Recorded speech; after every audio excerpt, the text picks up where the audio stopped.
Bonjour à tous, soyez les bienvenus dans cet atelier sur l'utilisation du programme de mathématiques en P3-P4. Les objectifs de cet atelier sont de vous aider à identifier les contenus présents dans ce nouveau programme, les changements par rapport au programme précédent, ainsi que des exemples de liens et de croisements possibles. Nous ne sommes pas dans un atelier de didactique des mathématiques ni de méthodologie, mais bien dans un atelier sur la prise en main de ce nouveau programme. Ce n'est pas pour autant qu'il n'y aura pas des commentaires plus didactiques ou méthodologiques, mais toujours dans le but de comprendre comment utiliser notre nouveau programme de mathématiques. Dans cet atelier, je vous ferai une présentation de la structure générale, de la philosophie dans laquelle on s'est placé, et puis nous irons faire un arrêt sur chaque champ. Vous aurez à la fin un moment individuel avec un jeu de recherche dans le programme. Pour débuter cette présentation, je vous propose un petit jeu pour retrouver la structure générale du programme de mathématiques. Pour cela, je vous invite à flasher le QR code qui est présent à l'écran ou à vous rendre à l'adresse indiquée ci-dessous. Vous pouvez également faire pause afin de réaliser ce jeu. Qu'est-ce qui vous interpelle dans ce sommaire? Le nom des champs a été modifié afin de montrer clairement l'évolution entre le fondamental et le secondaire.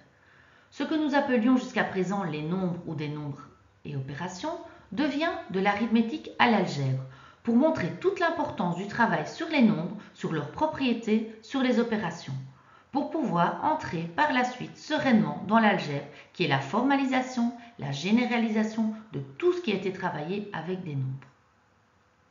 Les solides et figures deviennent des objets de l'espace à la géométrie, dans le même but de montrer que le travail réalisé dans le fondamental avec les objets donnera les bases pour construire les théories géométriques qui viennent généraliser toutes les découvertes réalisées.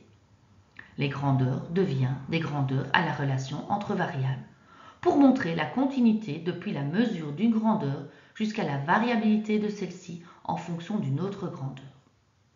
Le traitement de données devient de l'organisation des données à la statistique, afin de cibler l'élément principal de ce champ, la statistique.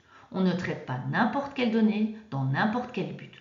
On va travailler ici tout ce qui permettra par la suite d'analyser des données dans un but de statistique.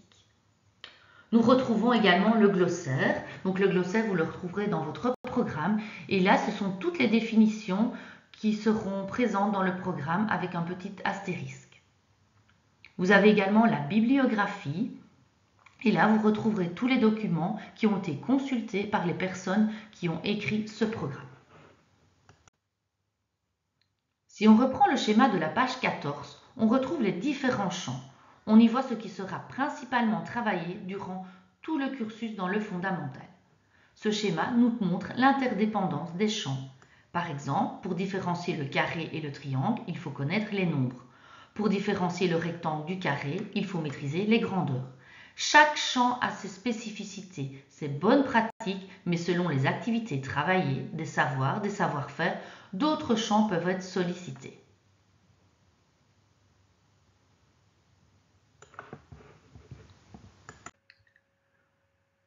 Notons qu'il y a un point commun à tous ces champs, c'est la résolution de problèmes. Donc la résolution de problèmes n'est pas que dans le champ d'organisation des données. Il s'agit vraiment d'un outil transversal qu'on met au service d'une compétence dans un champ. Donc il est indispensable à la contextualisation des apprentissages et met en lien les savoirs, savoir-faire, travailler. Nous vous suggérons, page 17, le modèle de Boilly pour aider les élèves à structurer les différentes étapes afin de résoudre un problème. Nous y reviendrons par la suite. Entrons maintenant dans la philosophie générale qui se trouve dans l'introduction de la partie mathématiques à la page 16. Il s'agit des dimensions à examiner et des bonnes pratiques à mettre en place lorsque l'on travaille les mathématiques en général. Nous nous sommes largement inspirés du travail de Marinova et Biron et pour chaque dimension à considérer, nous illustrerons ici un aspect essentiel mis en place dans ce programme. Voici les dimensions à considérer par l'enseignant dans la préparation de ses activités. La nature de la tâche proposée, le rôle de l'enseignant, le contexte social de la classe, les outils mathématiques comme soutien d'apprentissage et l'équité et l'accessibilité. Des pistes qui illustrent ces dimensions sont proposées sur les pages de droite du programme. Intéressons-nous à chaque point. Pour la nature de la tâche proposée, L'enseignant veillera à inscrire les activités proposées dans une perspective de résolution de problèmes afin d'amener les élèves à réfléchir, partager entre eux. Dans la mesure du possible, l'enseignant explorera et exploitera l'environnement direct de l'élève, la classe, l'école, la cour, le quartier. Il est également important de proposer aux élèves des diverses situations afin de varier les types de raisonnement, du déductif, de l'inductif, de l'analogique. Le rôle de l'enseignant. L'enseignant veillera à verbaliser et fera verbaliser fréquemment ce qui se passe, ce qui est fait, comment on le fait, les raisonnements mathématiques en utilisant la langue orale et écrite.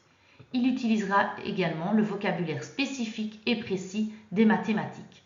Un cube n'est pas un carré, mais chacune de ses faces est un carré. Un solide a des arêtes, alors qu'une figure a des côtés. L'enseignant vérifiera la bonne compréhension du vocabulaire pour chaque élève. Il sera également attentif à la polysémie de certains mots. Par exemple, le mot figure peut désigner le visage, mais peut également désigner une figure géométrique. L'enseignant fera également découvrir l'utilité des mathématiques en partant du quotidien de l'élève.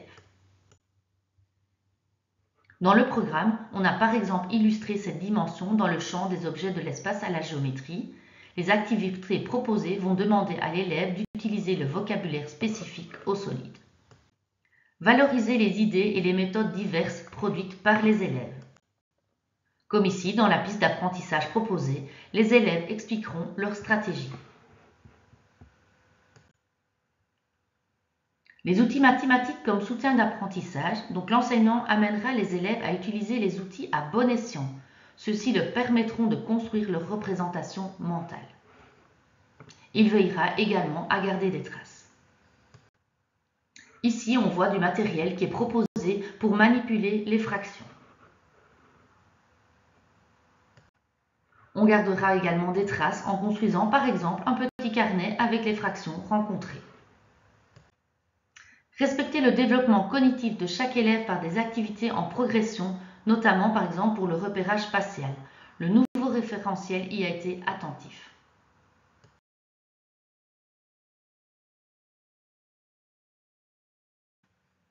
Le premier champ que nous allons explorer est de l'arithmétique à l'algèbre. Rappelons d'abord un peu le vocabulaire pour être bien au clair. Le champ est de l'arithmétique à l'algèbre. Il contient une compétence, la C1, qui est résoudre des problèmes en mobilisant des nombres et opérations. Il y a ensuite un découpage en 2 rubriques, elles-mêmes découpées en rubriques spécifiques regroupant des savoirs et savoir-faire qui sont intimement liés.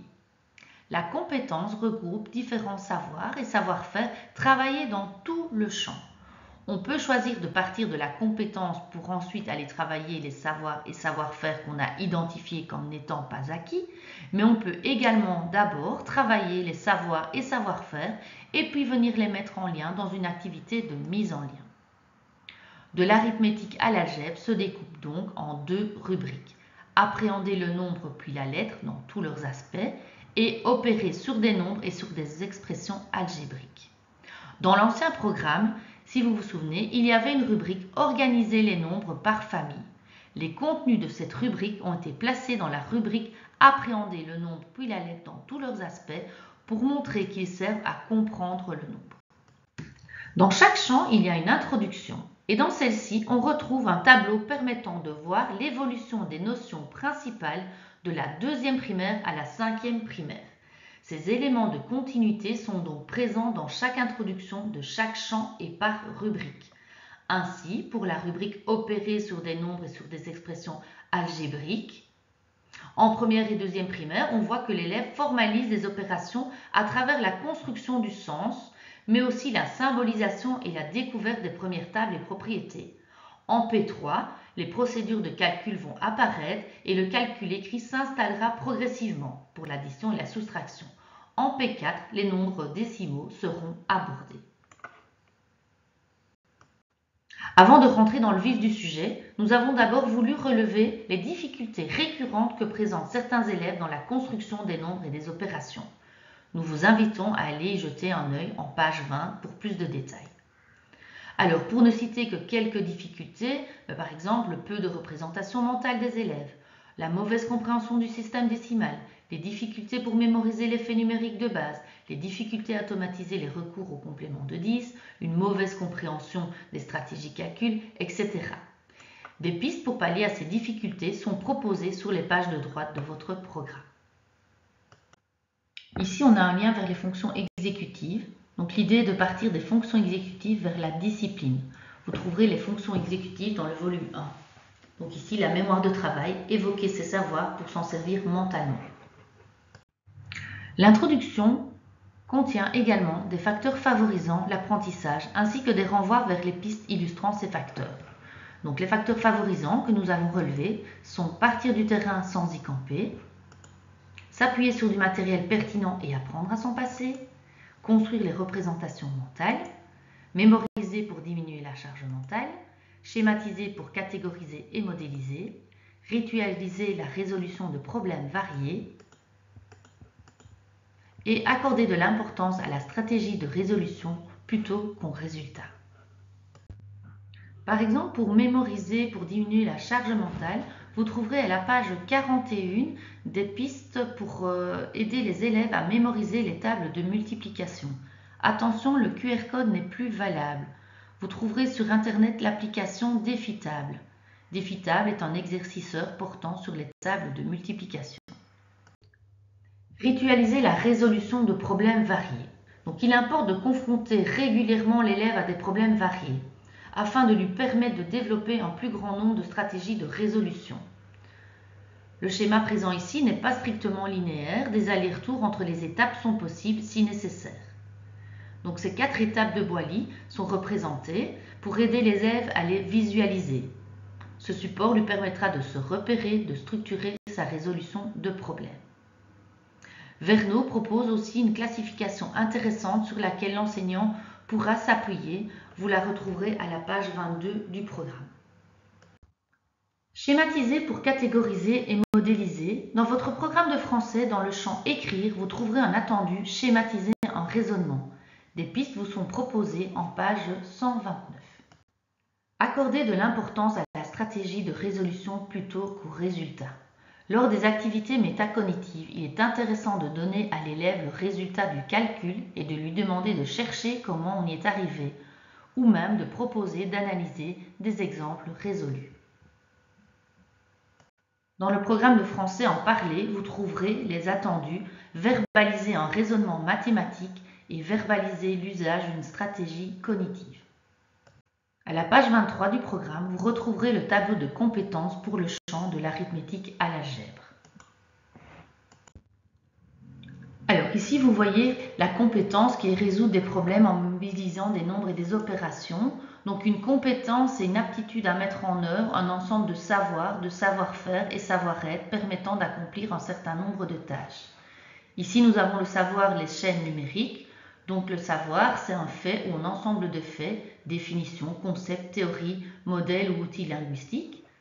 Et le savoir-faire, dénombrer des collections organisées. Donc c'est vraiment la procédure, le geste technique, le schéma de résolution, standardisé et automatisé par l'apprentissage et l'entraînement. Chaque attendu est exprimé à l'aide d'un verbe opérateur correspondant au type de tâche requise qui soit de nature à s'assurer que l'élève maîtrise effectivement le contenu de savoir, de savoir-faire ou de compétences visées. Ces verbes opérateurs ont le plus souvent trait à des comportements observables des élèves. Par exemple, ici, compter, dénombrer. Alors, que retrouvons-nous sur les pages de droite ? Nous retrouverons les balises et sens, donc ce seront des éclairages sur des éléments théoriques du programme, des pistes pour l'apprentissage, donc des activités qui vous sont proposées à utiliser en classe, des exemples de structuration à réaliser avec vos élèves, et ce qui permettra à l'élève de... Alors, l'activité de mise en lien pour ce champ, c'est l'énigme de la semaine avec le détective SIF. Donc c'est une activité de mise en lien, elle vise à mobiliser et articuler un ensemble d'éléments pour développer une compétence. Donc on voit vraiment tous les éléments qui vont être développés pour la compétence résoudre des problèmes en mobilisant des nombres et des opérations. Sur la page de droite, nous avons développé les différentes étapes par lesquelles l'élève va passer pour résoudre cette énigme.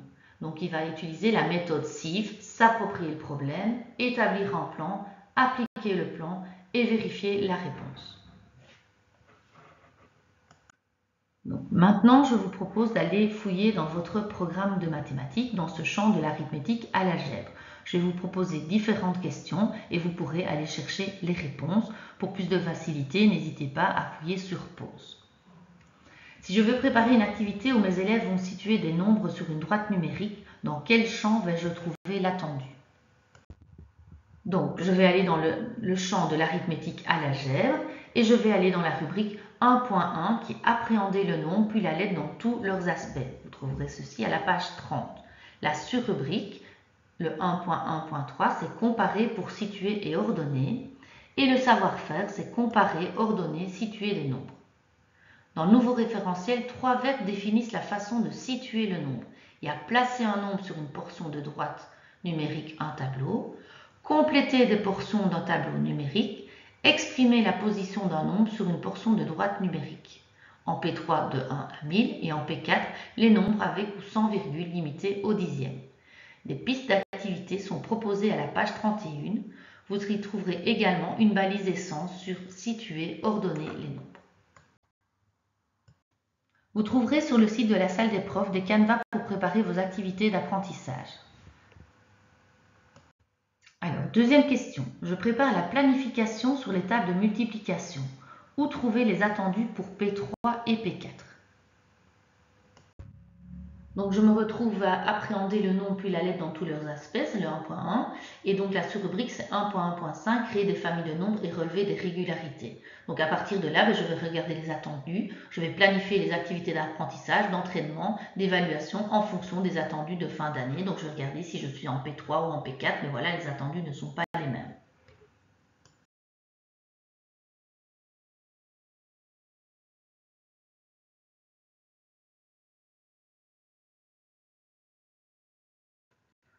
Le programme demande de travailler la soustraction écrite. Comment vais-je faire? Donc pour la soustraction écrite, je vais me retrouver à la page 44 et je vais aller voir les attendus. Et donc pour la P3, pour la soustraction écrite, c'est effectuer des soustractions avec la technique de l'emprunt et ou de la compensation. Et pour la P4, c'est la même chose, sauf que je vais ajouter limité au dixième. Alors attention au vocabulaire utilisé. Il est préférable d'utiliser le verbe échanger plutôt que emprunter dans la soustraction, parce que dans la vie de tous les jours, quand on emprunte quelque chose, on doit le rendre. Et donc, nous privilégions plutôt le mot échanger. Résumons ce qui se passe dans ce champ des nombres. Donc la symbolisation, on voit que ça passe en P3 parce que les élèves de P1, P2, ils auront vécu des situations de division, ils auront manipulé, verbalisé, représenté de diverses manières pour en construire le sens, mais ils n'auront pas utilisé le symbole divisé. Ensuite, estimer le résultat passe du cycle 2 à la P3. La multiplication écrite à un chiffre, c'est pour la P4. Dans les nouveautés, on a l'utilisation de la calculatrice pour vérifier un résultat. Disparaît complètement du programme de mathématiques pour l'école fondamentale, c'est le nombre premier, PPCM et PGCD. Et les fractions sont travaillées uniquement dans le champ des grandeurs. Un peu partout dans le programme, vous pouvez trouver des liens. Pour chaque champ, nous allons illustrer un type de lien. Un exemple de lien que l'on peut faire, c'est par exemple à la page 45, un lien vers une visée transversale. Ici, la visée transversale 2, apprendre à apprendre.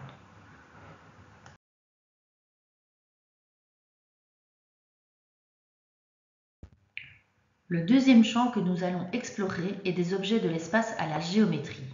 Comme dans l'ancien programme, ce champ se découpe en 3 rubriques.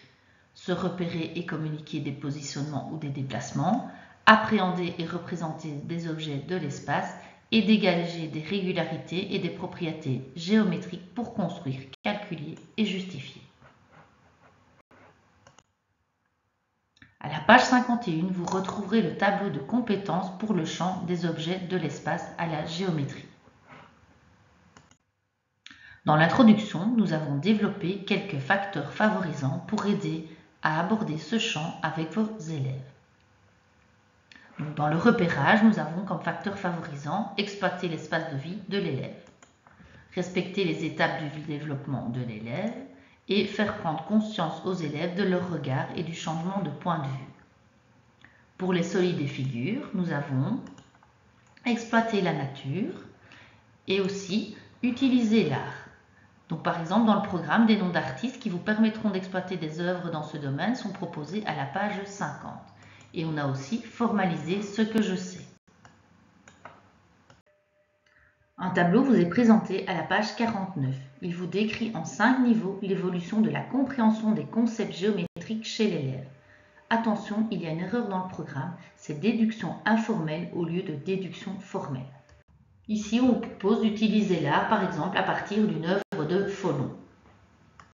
Donc, passer de ce que je vois à ce que je sais. Donc, depuis la maternelle, l'élève décrit ce qu'il voit, utilise son intuition pour analyser les objets qui l'entourent. Et dès le début de l'école primaire, il faudra lui apprendre à utiliser les propriétés géométriques qu'il a découvertes et généraliser ces découvertes à tous les objets de la même catégorie. Donc ici, par exemple, on va demander à l'élève comment on appelle cette figure, qu'est-ce que tu peux dire à propos de ses côtés, à propos de ses angles, combien d'angles a-t-il, etc. Allons maintenant fouiller dans notre programme. Je me demande quels sont les solides que les élèves de P3, P4 doivent reconnaître. Donc, je suis bien dans des objets de l'espace à la géométrie et dans la rubrique 2.2 qui est appréhender et représenter des objets de l'espace. Et la sous-rubrique, c'est reconnaître, comparer des solides et des figures, les différencier notamment en les organisant. Et donc, je vois ici que pour P3, P4, l'attendu du savoir est identifier un cube, parallélépipède, rectangle, cylindre, sphère, cône, pyramide. L'élève devra également identifier les composantes des solides travaillés, face, arête, sommet, et énoncer des caractéristiques des solides travaillés, le nombre de faces, la forme des faces et les faces isométriques. Je vous conseille d'aller lire la balise essence à la page 61 sur les solides et les figures. Deuxième question, le programme parle de symétrie. Qu'est-ce que je dois faire avec mes élèves? Donc voilà, je suis allée dans mon programme, je vois que je suis au point 2.2, appréhender et représenter des objets de l'espace, la sous-rubrique 2.2.5 qui est identifier et construire des droites remarquables et axes de symétrie dans les figures. Et donc je vais aller voir le savoir-faire. Et donc le savoir-faire me dit que l'élève doit tracer des axes de symétrie, des diagonales, des médianes et des hauteurs. Et l'attendu, par exemple si je suis en P3, c'est matérialiser par pliage d'un rectangle ou d'un carré les axes de symétrie, les médianes et les diagonales, et comparer les traits résultant d'un pliage pour les diagonales et ou les médianes d'un carré ou d'un rectangle avec ceux des axes de symétrie.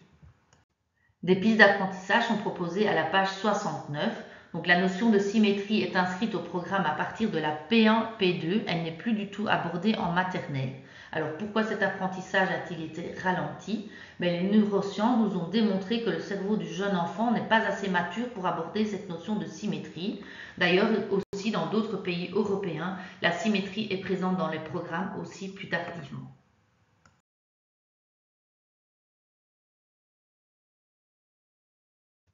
Donc voyons ici pour ce champ les continuités, les nouveautés et changements. Avec changement de cycle, tracer des figures passe de maternelle en P1. La reproduction symétrique d'une image, elle passe en P3. L'agrandissement et réduction, ça c'est pour la P4.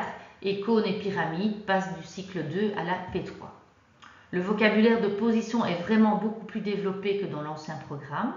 Et la représentation 2D d'un objet d'une situation 3D passe dans le programme de FMTTN en P6. Et disparition, les coordonnées, ça devient un quadrillage codé. Dans ce champ, nous avons illustré un lien vers une autre discipline qui ici est EPS. Donc à la page 55, nous voyons apparaître un lien vers EPS. Cela signifie que lorsque l'on travaille sur se situer dans l'espace, il est intéressant d'aller lire ce qui est écrit en EPS en HME4, habilité motrice et expression. Et c'est également l'occasion d'interagir avec votre collègue d'éducation physique.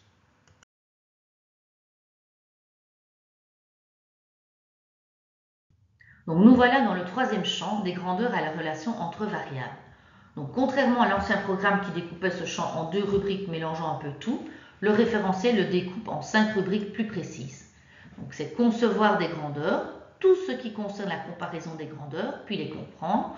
Ensuite, on va agir sur des grandeurs, donc tout ce qui concerne la mesure et l'estimation des grandeurs.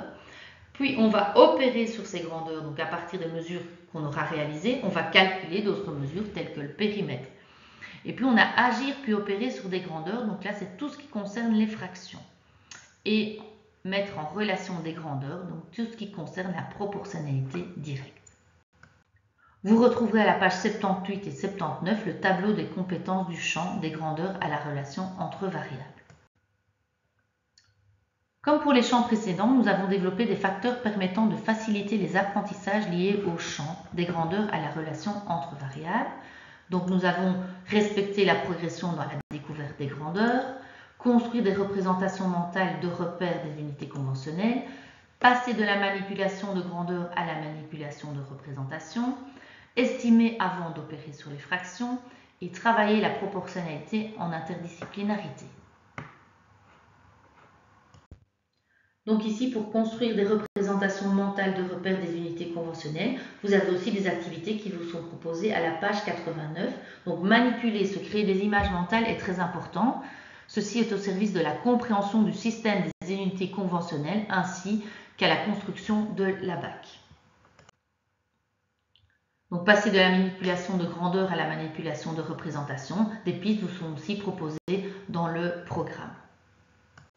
Alors, estimer avant d'opérer sur les fractions. Donc les fractions en tant que nombre ne se travaillent qu'à partir de la P5. En P3, P4, on va être sur des fractions partage. Donc l'enseignant va vraiment veiller à varier les situations où les enfants découvriront les fractions à partir de grandeur. L'élève va fractionner des longueurs, des masses, etc. Donc l'élève va aussi comparer des grandeurs entre elles et il va établir l'équivalence. Donc en P4, il va additionner des grandeurs fractionnées de même dénominateur et il va simplifier le résultat obtenu. Il multipliera également une grandeur fractionnée par un nombre entier et simplifiera le résultat obtenu. Donc la notion de proportionnalité directe a été abordée en P1, P2, elle n'est plus travaillée en maternelle. Donc en P3, P4, le travail continue en s'axant sur les représentations des relations entre grandeurs. Il y a le graphe fléché qui est composé de deux ensembles, le tableau de proportionnalité directe qui est composé de deux colonnes ou lignes mises en face à face. Donc vous avez également une activité qui vous est proposée à la page 75. Donc maintenant, je vais vous proposer un autre exercice. Donc, vous allez devoir répondre par oui ou par non. Est-ce que dans votre programme, résoudre des problèmes faisant intervenir des calculs d'aires de figures simples en situation contextualisée, expliquer sa démarche, est-ce que c'est un attendu de P3 à la P4? Oui, donc là, vous trouverez plus d'explications à la page 79. D'un angle et c'est un attendu de ce champ pour P3, P4. Non, l'amplitude des angles ne sera travaillée qu'à partir de la S1. L'angle en tant qu'objet mathématique est travaillé dans les solides des figures. Donc identifier un angle aigu, un angle obtus par comparaison à l'angle droit. Mais donc l'élève ne va pas mesurer l'amplitude d'un angle. Quelles sont les continuités, les nouveautés et les changements dans ce champ? Donc les changements du cycle, on va opérer avec des fractions, ça commence en P3. Les pourcentages vont passer en P5. Et la proportionnalité, comme je l'ai dit tout à l'heure, on ralentit l'apprentissage pour affermir les bases et donner du sens. On va vraiment construire les formules en donnant du sens et la notion de température, elle passe en sciences. Un lien est fait ici vers la fonction exécutive qui est mémoire de travail, évoquer les savoirs pour s'en servir mentalement.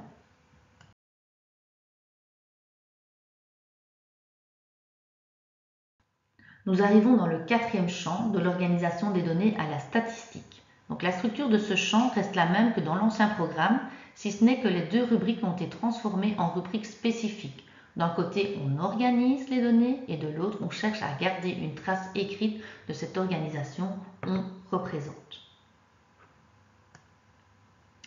Ce n'est pas toujours très clair dans le référentiel entre le lire et interpréter, donc on doit garder en tête, d'un côté j'organise et de l'autre côté je représente, et puis de manière plus complexe, je vais aller lire et interpréter des représentations.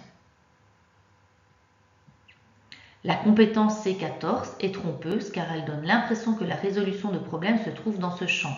Or, il s'agit ici de problèmes bien précis de logique déductive qui se travaillent à l'aide de tableaux à double entrée. Par contre, la compétence C13 montre bien le rôle de ce champ dans la résolution de problèmes. Lire et interpréter les données pour en extraire de l'information contre une utilisation utilisera ensuite pour résoudre le problème. À la page 105, vous retrouverez le tableau de compétences. Comme pour les autres champs, nous avons les facteurs favorisants. Donc, utiliser des situations réelles pour collecter et traiter des données pour répondre à une question et donner du sens au traitement de données. Vous pourrez aller lire à la page 109 une balise essence sur le traitement de données qui se fait en 3 étapes. Collecter des données, organiser et représenter des données, interpréter des résultats. Une piste d'apprentissage est proposée ici dans le programme sur collecter des informations pour répondre à une question. L'activité de mise en lien de la page 107 va nous emmener dans la création d'un flash info pour la classe.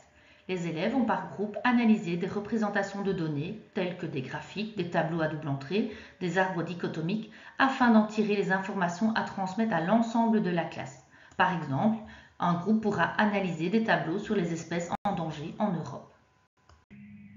Ce type de graphique est-il présent dans le champ de l'organisation des données à la statistique en P3, P4? Non. Ce graphique ne travaille pas l'organisation des données, mais la comparaison de grandeur. En effet, on n'a pas créé des classes regroupant les données ayant des points communs pour ensuite comparer la taille de ces classes. On compare ici la température du mardi avec la température du lundi. Et ce genre de graphique, est-ce présent dans l'organisation des données à la statistique en P3, P4? Oui. Un point d'attention, c'est qu'on présentera des diagrammes à bande horizontale ou verticale. Donc si nous résumons, à l'école maternelle, on va beaucoup organiser pour comprendre, pour améliorer la visibilité des données. Ensuite, en primaire, il y a un élément qui s'ajoute, c'est le fait d'apprendre à collecter les données. Jusque maintenant, on disait aux élèves, voilà, avec toutes ces données, qu'est-ce qu'on peut en dire? Maintenant, on va aller plus loin. On va aussi leur apprendre à poser des questions pour pouvoir récolter des données. Dernier exemple de lien pouvant être réalisé, les activités de mise en lien. Par définition, ces activités travaillent une compétence et regroupent donc des savoirs, savoir-faire issus du champ, mais également d'autres champs ou d'autres disciplines.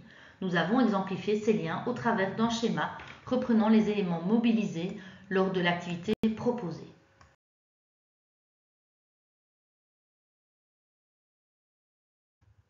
À vous maintenant de fouiller un peu dans le programme afin de trouver les informations proposées dans le jeu.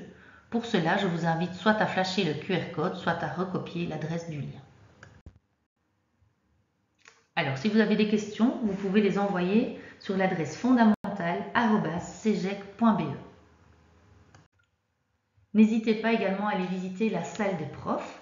Alors, qu'est-ce que vous allez pouvoir trouver sur cette salle des profs dans le domaine des mathématiques? Par exemple, tous les programmes en PDF, les canevas de préparation adaptés au nouveau programme, une table de correspondance, compétences, savoir et savoir-faire qui permettent de passer de l'ancien programme ou du référentiel au programme, les listes de compétences, les savoirs et savoir-faire pour planifier vos apprentissages, des éclairages sur les points méthodologiques, une foire aux questions, des activités didactiques, la pyramide de prise en charge des difficultés et bien d'autres ressources dans les différents domaines pour l'école maternelle et primaire. N'hésitez pas à aller visiter cette page. Je vous remercie pour votre attention.